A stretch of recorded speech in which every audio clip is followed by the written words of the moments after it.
की annual salary पर zero income tax, ये क्या बात कर रहे हो? मेरा भी यही रिएक्शन होता अगर कोई मुझसे कहे कि 16 लाख की एनुअल सैलरी पर जीरो इनकम टैक्स, क्योंकि ये भैया ये तो यही बात हो गई कि कार कंपनी क्लेम करती है 25 का एवरेज, वो भी ट्रैफिक कंडीशंस में, और ये बात सच हो जाए। बट अगर प्रैक्टिकली देखा जाए या मैं समरी में बताऊं तो 16 लाख की एनुअल सैलरी पर जीरो इनकम टैक्स पॉसिबल है। अब वो कैसे है, ये वीडियो आज इसी के बारे में होने वाली है, क्योंकि हमारे पास इतने सारे डिडक्शंस हैं, इतने सारे एग्जेम्पशंस हैं, इतनी इन्वेस्टमेंट्स हैं, बट उनका राइट यूज हमें दिला सकता है 16 लाख की सैलरी पर zero income tax. But the point is, इस वीडियो का मोटो ये नहीं है कि आपको 16 लाख की सैलरी पर कोई टैक्स पे नहीं करना है। इस वीडियो का सोल मोटो ये है कि आपको आपके सारे टैक्स सेविंग्स ऑप्शन पता होने चाहिए, क्योंकि हमारे पास बहुत सारे टैक्स सेविंग्स ऑप्शंस हैं। जैसे मैंने आपको पहले बताया, डिडक्शंस है, एग्जेम्पशंस है, और इन सबके टॉप पे हम लेके चलते हैं एनुअल सीटीसी। उसमें ही हम सारे डिडक्शंस, एग्जेम्पशंस और बाकी सारे ऑप्शंस उसके अंडर ही कंसिडर करते हैं। लेकिन सबसे इंपॉर्टेंट ये है टैक्स सेविंग से पहले कि आपको ओल्ड स्लैब और न्यू स्लैब में से चूज करना है। हमारे पास ओल्ड टैक्स स्लैब है जो अकॉर्डिंगली, मतलब बेसिक लॉजिक की अगर बात करें हम, तो उसमें हायर इनकम वालों को ही ओल्ड टैक्स स्लैब चूज करना चाहिए, और जिनकी इनकम थोड़ी कम है उनको न्यू टैक्स स्लैब चूज करना चाहिए। अब इसके पीछे रीजंस भी हैं। ओल्ड टैक्स स्लैब में आपको मिलती है बहुत सारे डिडक्शंस ऑप्शन, बहुत सारे एग्जेम्पशन, इन्वेस्टमेंट क्लेम्स, अलाउंसेस। पर न्यू टैक्स स्लैब उन लोगों को चूज करना चाहिए जिनकी इनकम थोड़ी कम है, जिनको कोई टैक्स प्लानिंग नहीं करनी है, जिनको किसी हैसल में नहीं जाना है, इन्वेस्टमेंट की कोई प्लानिंग नहीं है, क्योंकि इसके अंदर कोई डिडक्शंस अवेलेबल नहीं है या कोई ऑप्शंस अवेलेबल नहीं है टैक्स सेविंग्स के, बट इसकी रेट ही इतनी कम है कि आपको ऑलरेडी रिबेट मिल जाता है। तो ये वीडियो आज का बहुत ही इंटरेस्टिंग होने वाला है, तो कहीं जाइएगा मत, वीडियो को एंड तक देखिए, और मैं होप करती हूं कि वीडियो के एंड तक आप बहुत कुछ लर्न कर चुके होंगे, स्पेशली टैक्स सेविंग। तो बोनस पॉइंट ये है कि इस वीडियो के एंड में मैं आपको बताऊंगी टैक्स प्लानिंग और टैक्स सेविंग का एक बहुत ही आसान तरीका। So hello and welcome back to our channel tax to win. तो आइए शुरू करते हैं और देखते हैं कि सीटीसी के अंदर हम कौन कौन सी एग्जेम्पशंस, डिडक्शंस लगा सकते हैं जिससे हमें इनकम टैक्स बिल्कुल मिनिमल पे करना पड़ता है। तो यहां पे मैंने सीटीसी ले लिया है 16 लाख। शुरू करने से पहले सीटीसी होता क्या है? CTC is cost to company. अब 90% प्राइवेट सेक्टर की कंपनी सीटीसी की बेसिस पे ही सैलरी चलाती है, और इसी के अंडर हम सारी एग्जेम्पशन, डिडक्शन, अलाउंसेस लगाते हैं। अब न्यू वेज कोड के अकॉर्डिंग जो आपकी बेसिक सैलरी है वो आपकी सीटीसी की 50% होती है, यानी अगर 16 लाख आपकी सैलरी है तो 8 लाख आपका बेसिक सैलरी होगी। तो अब ये है न्यू वेज कोड, यानी 2022-2023 के फाइनेंशियल ईयर में ये लागू होगा, बट यहाँ पे अभी हम कंसिडर कर रहे हैं बेसिक सैलरी सिर्फ 7,50,000 ही। अब हमारे पास पहला एग्जेम्पशन है HRA, that is home rent allowance. अब मैं ये मान के चल रही हूँ कि 25% of your annual CTC is your home rent allowance, यानी आप उतना पे कर देते हैं। अब इसको अगर मैं दूसरे वर्ड्स में कहूँ तो दैट इज 20 और 30% ऑफ योर बेसिक सैलरी। अब यहाँ पे डिटेल रूल ये है, या तो एक्चुअल एचआरए या फिर rent minus 10% of your basic salary, और 30 या 40% ऑफ योर बेसिक सैलरी, तीनों में से जो भी मिनिमम होता है उसको कंसिडर कर दिया जाता है। अब कई लोगों का कंफ्यूजन ये होता है कि अगर मेरा सेल्फ ओन्ड हाउस है तो क्या तभी भी मुझे एचआरए क्लेम मिलेगा? नहीं, इसका आंसर है आपको एचआरए क्लेम नहीं मिलेगा, क्योंकि आपका अपना घर है, आप रेंट पे नहीं कर रहे हैं। अब यहाँ पे एक और मैं आपको टिप दे देती हूँ कि मान लीजिए आप जयपुर में रह रहे हैं और आपका जो रेंटेड प्लेस है वो दिल्ली में है। वो ऐसे है कि जयपुर में आपका अपना घर है, दिल्ली में आप मान लीजिए आप जॉब करते हैं और इसकी वजह से आप वहां पे रेंट पे करते हैं। तो अब होगा ये कि आपको दिल्ली का तो एचआरए क्लेम मिलेगा ही मिलेगा, पर जयपुर में जो आपका घर है अगर उस पर कोई लोन चल रहा है तो उस पर आपको प्रिंसिपल और इंटरेस्ट पे जो भी अलाउंसेस, डिडक्शंस जो भी अवेलेबल है टैक्स सेविंग ऑप्शंस, वो सब भी आप क्लेम कर सकते हैं। और एक छोटी बोनस टिप और, मान लीजिए आप जयपुर में रहते हैं लेकिन फिलहाल आप दिल्ली में रह रहे हैं अपने पेरेंट्स के साथ उनके घर में, तो यहाँ पे आप अपने पेरेंट्स को भी रेंट पे करें, क्योंकि ऐसा करने पे आपको फिर से मिलेगा एचआरए क्लेम, और जयपुर वाले घर का अगेन आपको डिडक्शंस मिल जाएंगे प्रिंसिपल के और इंटरेस्ट अमाउंट के, और साथ ही में आपके पेरेंट्स को भी टैक्स सेविंग्स के ऑप्शन मिल जाएंगे, क्योंकि आपको पता है 5 लाख तक कोई भी टैक्स नहीं लगता है। अब यहाँ पे हम बात करते हैं कि हमने यहाँ पे कितना लिया एचआरए। मैंने यहाँ पे क्योंकि सीटीसी का 25% लेना था तो मैंने यहाँ पे कंसिडर कर रखा है अप्रोक्सीमेटली 3,75,000। इसी के साथ मैं बढ़ती हूँ सेकेंड एग्जाम्पशन पे, जो है LTA, that is leave travel allowance. अब किन्हीं 4 सालों में आप 2 बार ये क्लेम कर सकते हैं। इसमें होता क्या है, जब भी आप लंबी वेकेशंस पे जाए, याद रखिए लंबी वेकेशन ये की है, लॉन्ग वेकेशंस पे जब आप जाते हैं और अपनी फैमिली के साथ जाते हैं, जहाँ पे एक्सपेंस हो जाता है, या मान लीजिए आप बाय एयर जा रहे हैं, आप 4-5 जने हैं फैमिली के, आप बाय एयर जा रहे हैं, तब आप इसका क्लेम लीजिए, क्योंकि ये बहुत बेनिफिशियल होता है फिर। अब यहाँ पे मैं मान के चल रही हूँ कि मेरा LTA है इज 70,000 अप्रॉक्स।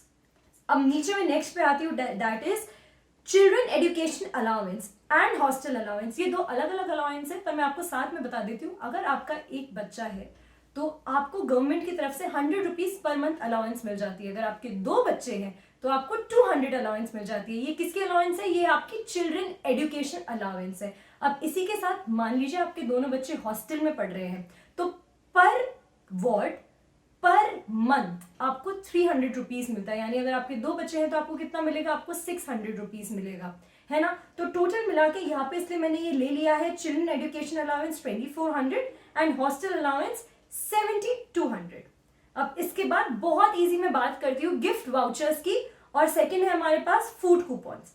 अब आपको अगर कोई गिफ्ट वाउचर्स मिलते हैं, फूड कूपन्स मिलते हैं, तो आप उनको इजीली रिडीम कर सकते हैं। उनका भी आपको डिडक्शन अलाउंस, सारे टैक्स सेविंग ऑप्शन आपको मिल जाएंगे, आप उनको यहाँ पे कंसिडर कर सकते हैं।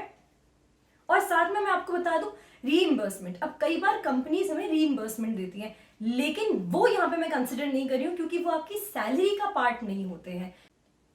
अब जब हम ये सब कैलकुलेट कर लेंगे ना, सब डिडक्ट कर लेंगे, तो हमारे पास अमाउंट रह जाएगा 11,14,000। इसके आगे भी अभी बहुत सारे एग्जेम्पशंस है, डिडक्शंस है, तो हम यहाँ पे बात कर लेते हैं स्टैंडर्ड डिडक्शन की। अब स्टैंडर्ड डिडक्शन आपको समझने की जरूरत नहीं है, इसमें आपको अपना कोई ब्रेन स्टॉर्मिंग करना नहीं है, क्योंकि ये सिंपल डिडक्शन है जो आपको गवर्नमेंट ऐसे ही दे देती है और आप ले लेते हैं। ये डिडक्शन होता है 50,000 का, जो कि यहाँ पे मैंने लेस कर दिया है, और मेरे पास अमाउंट आ रहा है अब 10,64,000। इसके साथ अब मैं बात करती हूँ section 24B, that is benefit of interest paid on home loan.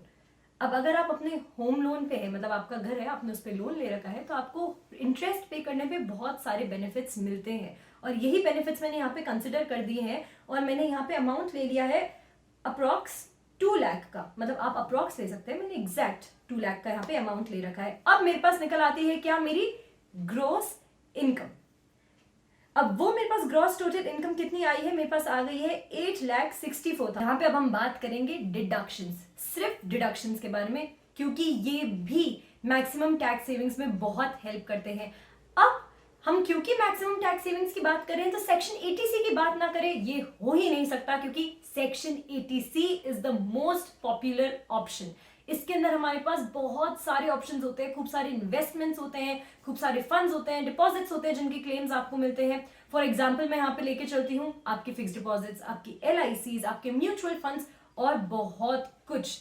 लेकिन यहाँ पे कैच ये है कि सेक्शन 80C की लिमिट सिर्फ 1,50,000 ही होती है। आप इससे ज्यादा अंडर 80C सेक्शन क्लेम नहीं कर सकते हैं।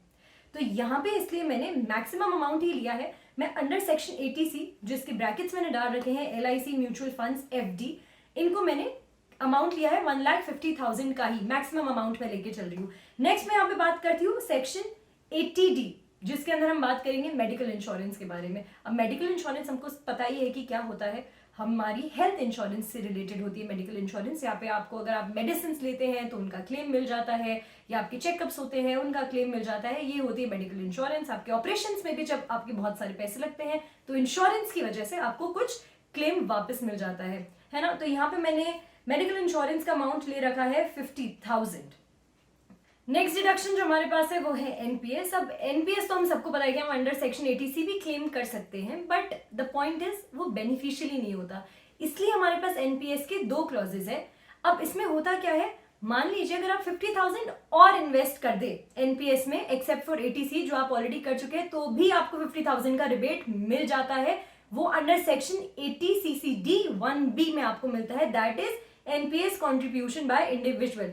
सेकेंड क्लॉज की अगर यहाँ पे मैं बात करूं तो मेरे पास आता है section 80CCD2 NPS contribution by employer. अब अभी तक हो क्या रहा था, कि मैं खुद इन्वेस्ट करी थी, यानी हम खुद इन्वेस्ट कर रहे थे। लेकिन इसमें अगर एम्प्लॉयर चाहे तो वो भी इन्वेस्ट कर सकता है। ये फ्लेक्सिबिलिटी कंपनी देती है कि एम्प्लॉयर अगर ऑप्ट करता है ज्यादा से ज्यादा एनपीएस में इन्वेस्ट करने की तो वो कर सकता है। इसमें होता क्या है, अगर एम्प्लॉयर ने अपना कॉन्ट्रीब्यूशन दे दिया तो आप 10% ऑफ योर बेसिक सैलरी हमें मिल जाएगा एंड दैट इज 75,000। तो अब हमारा हुआ क्या, हमने अंडर सेक्शन 80 CCD 1 भी तो क्या ले लिया, 50,000 क्लेम, और यहाँ पे हमने अंडर सेक्शन 80 CCD 2 ले लिया 75,000। अब हम आते हैं सेक्शन 80E पे, दैट इज एजुकेशन लोन। अब इसमें क्या होता है, अगर आपने कोई एजुकेशन के लिए लोन ले रखा है, स्पेसिफिकली हायर एजुकेशन के लिए लोन ले रखा है, तो इसकी भी रिबेट आपको मिल जाती है। यहाँ पे मैंने इसका अमाउंट ले लिया है 50,000। अब वो मैंने क्यों लिया है, मान लीजिए कि आपने 5-6 लाख का भी लोन लिया है, उस पर 10% आपका भी इंटरेस्ट अगर लग भी रहा है तो भी अमाउंट 50,000 ही होगा, और वो मैंने यहाँ पे ऑलरेडी 50,000 ले लिया है।